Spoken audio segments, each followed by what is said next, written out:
These are a few flowerbed makeover ideas that I had worked in the past. I hope you enjoy. I started this one with just dirt, added the tarp and river stone, put a calla lily and another lily, and later on I had to change the calla lily because it was too windy and hot for her for that spot. So never be afraid of switching plants, because it is always a good idea to check on them and put them where they can do best.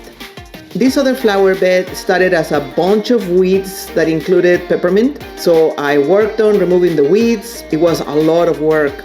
Added the tarp, put some lantana and some agapanthus. This is a little close-up. And then I fill it up with river rock, and it looked very pretty.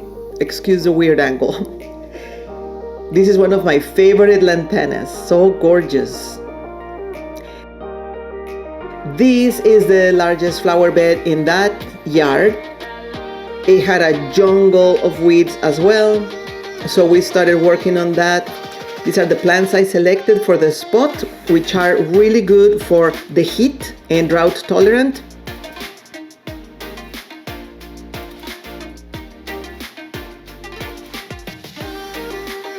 We put the fabric, we put some stones to walk on that.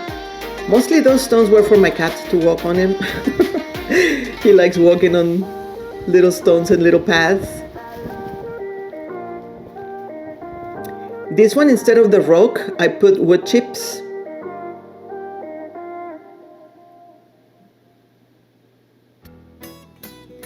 And it looked very nice.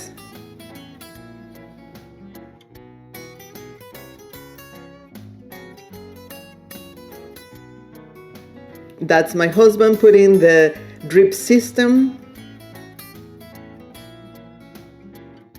And these are the plants that I planted in that flower bed. When we left that place,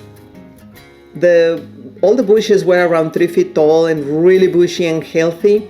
I wish I had a photo, but around that time, it was 2020 and all the crazy stuff of social distancing was happening, so the last thing I was thinking was taking photos. And it seems like my cat preferred it when it was all weedy. He's having a wonderful time there. And for more flower bed makeover videos, watch here.